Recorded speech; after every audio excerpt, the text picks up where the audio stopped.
Mig og Kiwi vil bare byde velkommen til denne vlog. Featuring Gunnar fra Færøerne. Jeg er i Viborg nu. Det er lidt som om, at der står på min billet, at jeg skal sådan lidt længere ned ad vejen for at fange min bus. Så det finder jeg vel nok lige ud af, når den kommer.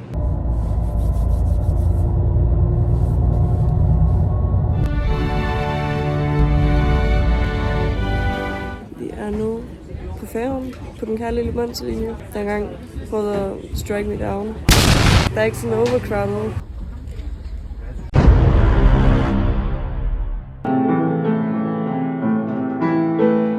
Hej gang. Vi er landet ved Gunnars fester. Eller hun har været her hele tiden. Vi vil tage ud på sightseeing, selvom vi ville lige ved at give op på grund af træthed. Men så rejste vi os op, og så fik vi det meget bedre. Så... Ja, vi skal lige lave noget fit check. Kan I se, at hun er færing? Ja, national identitet. Ja. Det her, det gør mig sådan lidt sejere.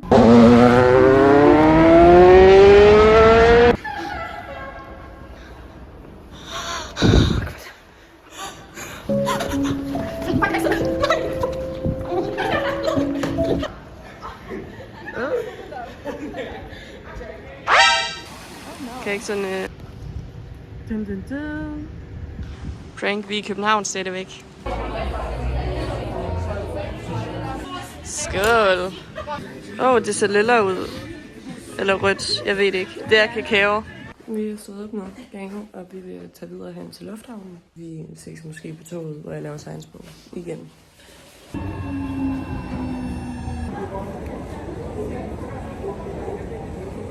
Vi er ved lufthavnen nu.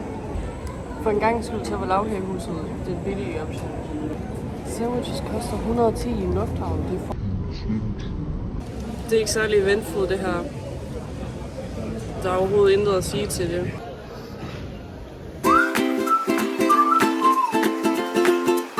Vi er kommet igennem, vi er på vej til at boarde flyet nu. Så det bliver rigtig hyggeligt. Vi har downloadet Dirty Girls. Ja, så vi kan se det, mens vi flyver. Så... Ja, så vi kan blive sådan kulturelt sådan parate til den her ferie. Ja. Vi sidder ved emergency exit. Vi har lige fået instrukser på, at hvis vi sådan er i en emergency, så skal vi sådan rive døren af, så kaste den ud af vinduet. Jeg har ikke min iPad længere. Du kan ikke se sit coconut, men den er trist. Ja. Gæt, hvor vi er nu. Vi er ikke i flyveren, så meget kan vi sige. Vi har fået tjekket pas for 5. gang. Det er et uforståeligt sprog.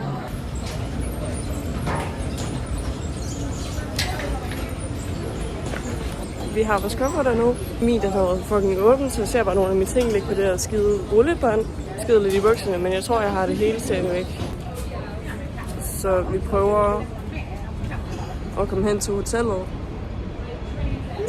Vi har fået en busbillet, og så skal vi lige finde ud af et tog derhen. Det bliver spændende. Hey! Hello! Så vi er på bussen nu. Dem, der sidder foran, de kysser med så fucking meget, og jeg kan ikke tage det.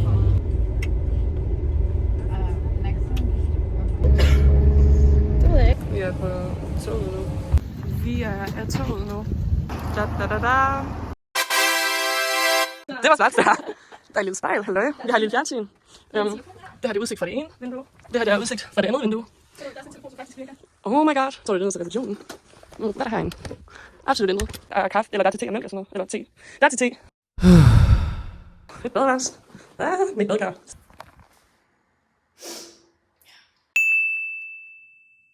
Vi har fået vores mad nu. Det dufter Hele måltiden er en 8. 8,5. Vi er på vej tilbage nu, efter at have spist, og jeg vil gerne ændre min rating til 10 ud af 10, fordi fuck, det var lækkert. Ja, og det var så søde, dem der arbejdede der.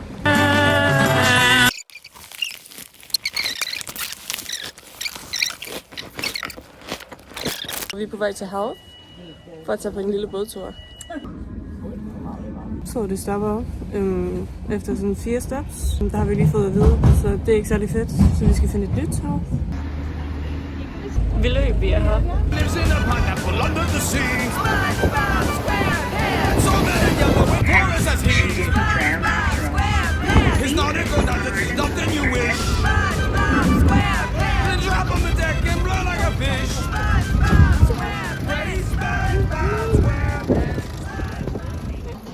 Vi har flaske Guinness.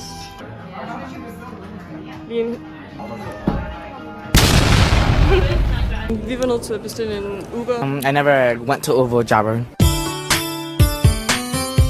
Og vi har 20 minutter for sent, og vi venter lige på, forhåbentlig vi kunne komme ind.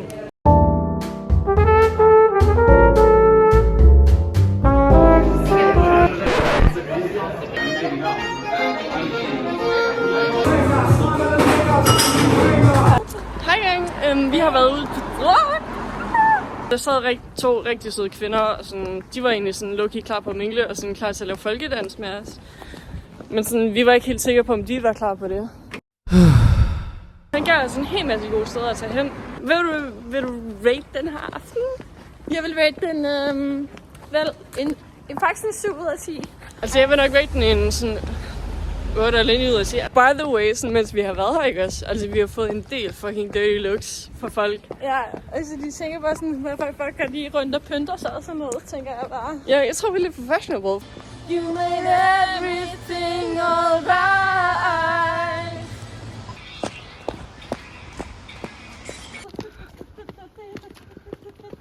Ej, jeg skal faktisk høre lyden af keyboardet. Vi er på dag 3, og vi har endelig set en rødhåret. Det var meget spændende. Vi har lige set ham fra Do You Wear Wigs interviewet. Do you wear wigs? Ikke Elijah Wood, men ham den anden, du ved. When will you wear wigs? Vi ved ikke, om det var ham, men han havde højden og udseendet til det, så... Det var også meget spændende. Hallo! Kulturschok. Alle bygninger, de har fucking voldgrave omkring sig. Her ser man bare virkelig vikingernes præg på den irske infrastruktur.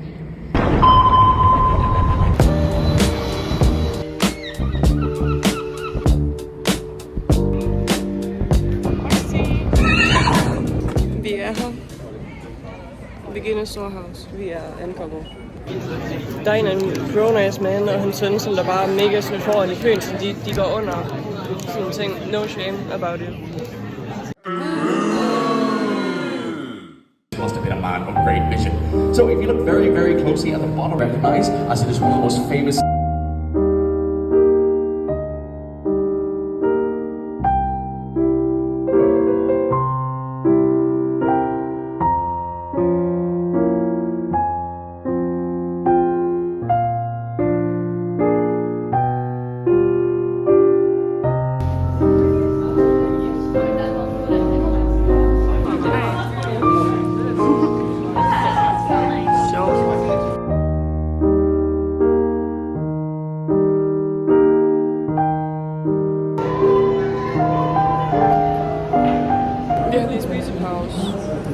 For at kurere os for, hvordan det var, vi udsatte os selv for i går.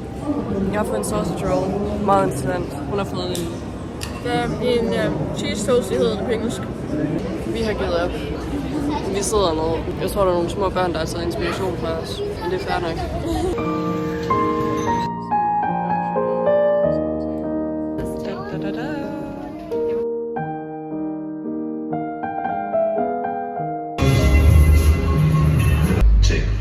Top, follow the tick, follow the top, follow the tick. You're still waiting.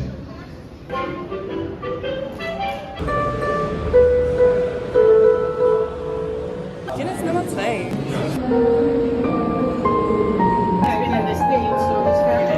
Det er som om har jeg lidt fyldt.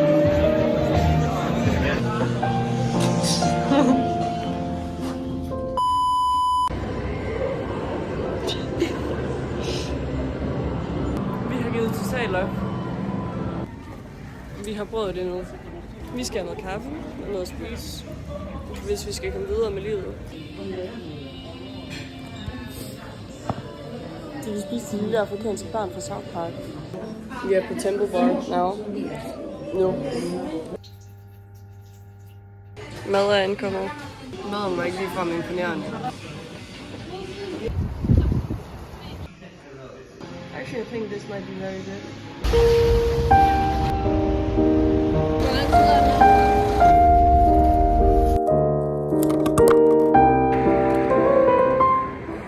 Vi har lige været i en spar og handlet ind til madpakke i morgen, og mig til et lille feast her i aften.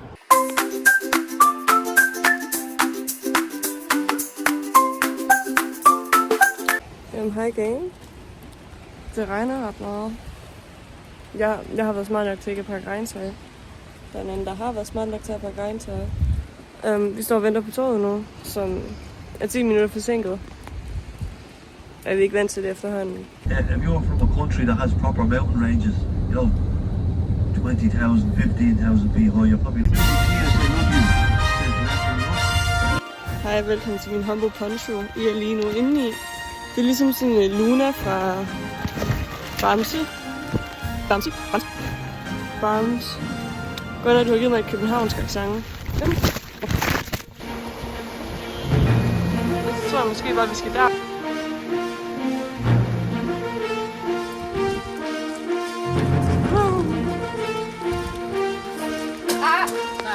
Det var ikke sådan.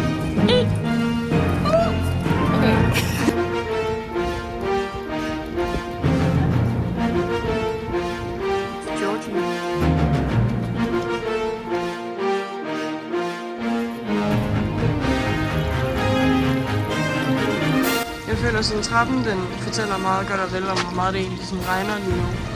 Det her det er så den ældre gravplads fra da irerne først blev kristne, kan man se.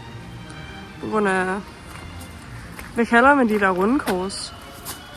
Altså, vi kalder det sekundærkors. Nej, okay, så igen, jeg tror det er scam, fordi det står på et sprog, som vi godt kan forstå.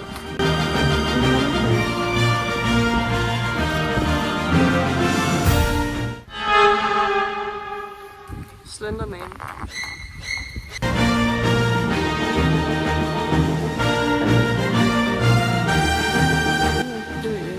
Der er et vandfald. Nice.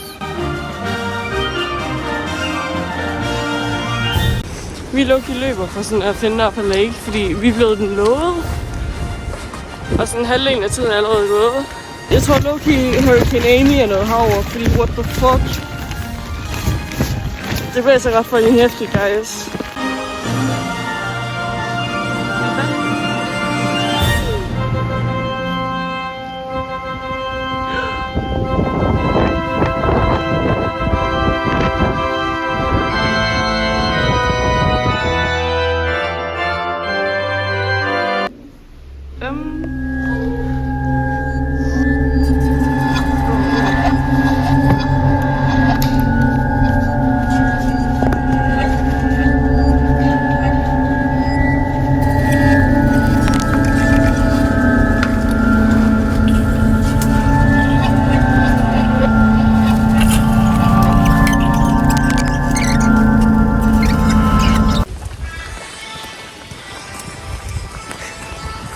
Vi er tilbage i bussen.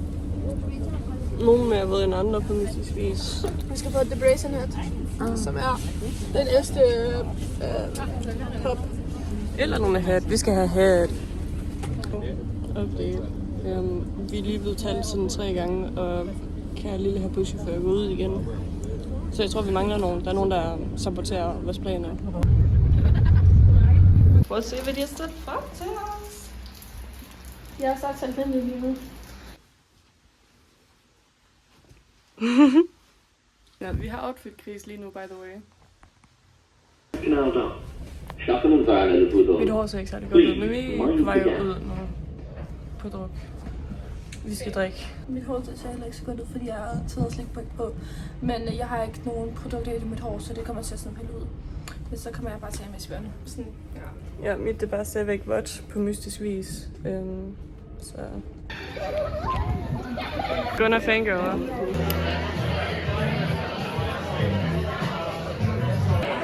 Vil du make... Jeg har fået halvanden drink. Okay. Nej, vi blev recommended et sted. Nu er vi væk på Donner's. Fordi der må vi være i tirsdags. Ja, altså sygt skammet, fordi vi var sådan, okay, vi tager på en hip bar, som vi ikke har været på før, og vi får sådan nogle recommendations fra en mand, okay, i centrum. Og så går vi bare den vej, som han har fortalt os, at vi skal gå, og så ender vi på den samme bar, vi var den anden dag. Så vi var, altså, så var ret sådan steneren, altså sådan, jeg forstår det ikke, men ja. Jeg har lige set endnu en af de vagter, som der var der sidste gang også.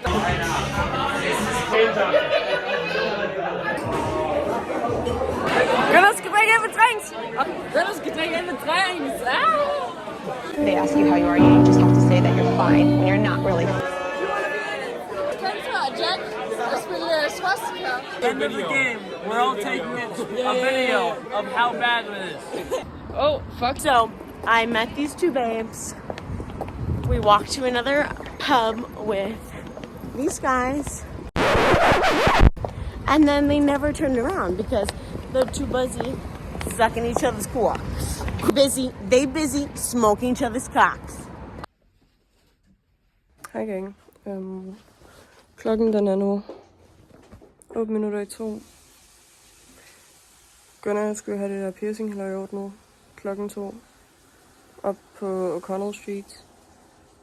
Så det kan være, vi kommer for sent, fordi det vil være ret ærgerligt, siden har betalt et depositum. Jeg udlagde min taske i går. Det er ikke særlig fedt.